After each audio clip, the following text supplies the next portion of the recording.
Productores de Esperanza con su amigo Elías Gómez.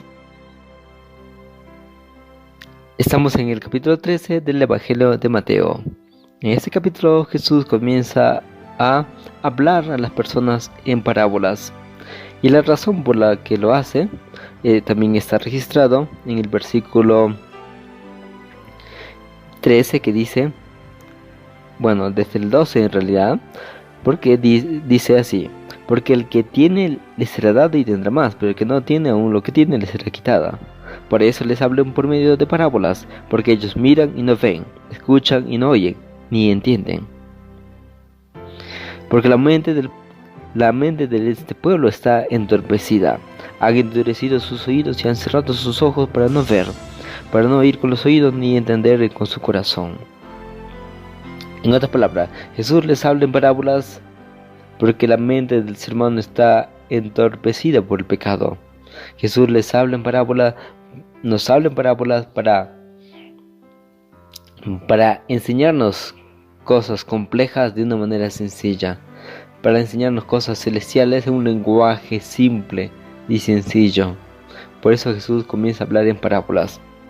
Y la primera parábola es la parábola del sembrador. Y Jesús mismo le explica, da la explicación de la parábola del sembrador, que dice que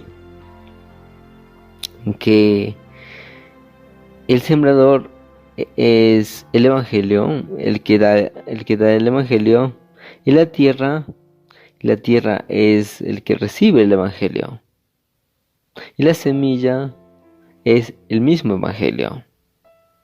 Pero esto representa, en otras palabras, los campos representan a las distintas personas que existen en el mundo y que reciben la semilla del evangelio, pero sin embargo las circunstancias de la vida hacen que ese evangelio se pierda. Por ejemplo, verso 26, el que fue sembrado en pedregales es el que oye las palabras y en el acto las recibe con gozo, pero no tiene raíz y queda con corta duración. Igual, el que fue sembrado en el espino es el que oye la parábola, pero el afán de este siglo y el engaño de las riquezas ahogan la palabra. Cada uno de nosotros somos como un campo donde Dios envía el evangelio, y según el cómo está el campo, que es nuestro corazón, y cómo es que lo acepta el evangelio. Así es el reino de los cielos. ¿Por qué digo así? Porque Jesús va a comenzar a hablar esta expresión. El reino de los cielos es semejante a un campo donde crecen dos cosas juntas, el trigo y la cizaña. Verso 30, Jesús explica en la parábola donde dice: dejad crecer junto a los unos a los otros, hasta la siega. La parábola de la cizaña refleja la vida cristiana. La vida cristiana va a haber siempre personas buenas y personas malas, tanto dentro y fuera de la iglesia. Y Jesús dice que dejará crecer todos juntos hasta el fin, hasta el momento de la siega, que será su segunda venida con poder y majestad. Así que Dios nos advierte que habrá de todo. Así como hay cristianos buenos, va a haber cristianos malos. Así como que hay buenos líderes, buenos hermanos de iglesia, va a haber también malos hermanos de iglesia que el diablo va a usar para apartarte de la iglesia, para apartarte de las escrituras, para apartarte del camino de Dios. Así que no tengas miedo, avanzar, seguir adelante. Y luego dice que el reino de los cielos es semejante a la mostaza y a la levadura. En ambas parábolas todas tienen algo en común, solamente que es hablado en un lenguaje distinto. Pero ambas tienen algo en común, que ambas crecen. Al inicio el evangelio es algo imperceptible. Al inicio el evangelio es algo diminuto, que no se ve un cambio grande. Pero Dios va trabajando en tu corazón, va trabajando en nuestros corazones, y luego ese evangelio crece en nuestra vida y el resultado es tremendo. Así es el reino de los cielos. Y luego habla acerca sobre la parábola del tesoro escondido en un campo y la perla. Estas dos parábolas también tienen algo en común, de que ambas hablan de un tesoro, de algo precioso, valioso. Y en ambas habla de que el hombre, cuando encuentra ese tesoro precioso, hace lo posible para obtenerla, para tenerla. Por lo tanto, estas parábolas tienen una doble aplicación. Dios mismo dejando todo en el cielo para venir a la tierra para salvarnos a nosotros, sus piedras preciosas. Como también nos refleja que somos nosotros, que cuando encontremos el Evangelio, no dudemos, que seamos capaces de dejar todo prejuicio, todo un obstáculo, todo pecado que nos ate, al fin de poder obtener esa gema preciosa que es la salvación en Cristo Jesús.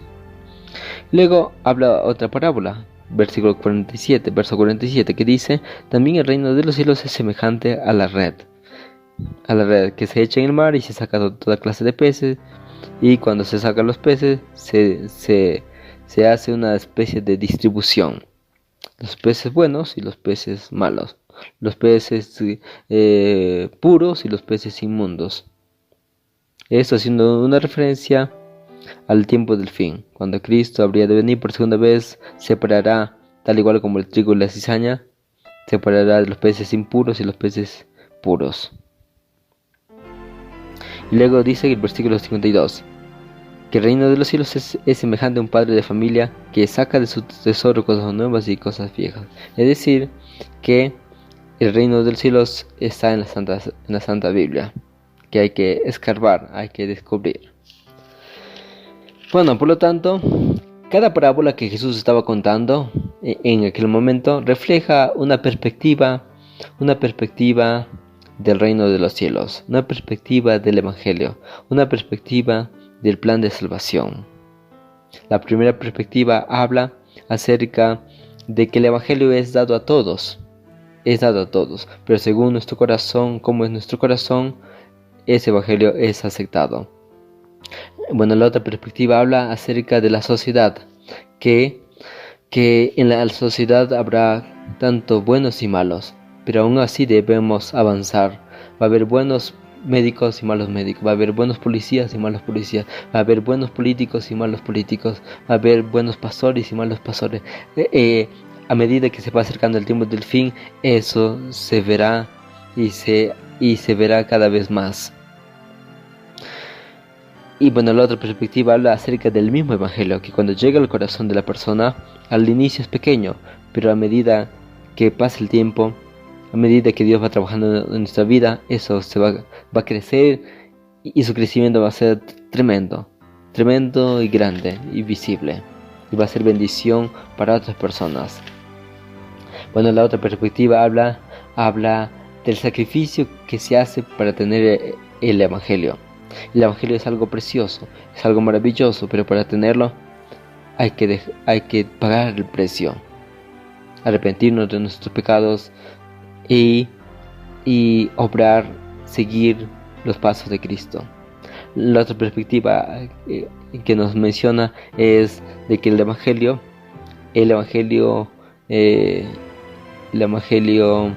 es para todos, ¿no? Dios lanza su red, pero solamente serán salvos los puros, y los impuros serán devueltos, desechados, ¿no? Desechados. Y bueno, el capítulo termina diciendo de que Jesús, después de contar las parábolas, se fue a su propia tierra y enseñar en las sinagogas. Pero lo curioso es que en su tierra no lo aceptaban, porque ellos tenían el prejuicio de que él era un carpintero, él era hijo de María, etc. Por eso Jesús dice que no hay profeta en su propia tierra, y no hizo allí muchos milagros debido a la incredulidad de ellos. ¿Por qué el capítulo termina diciendo esto?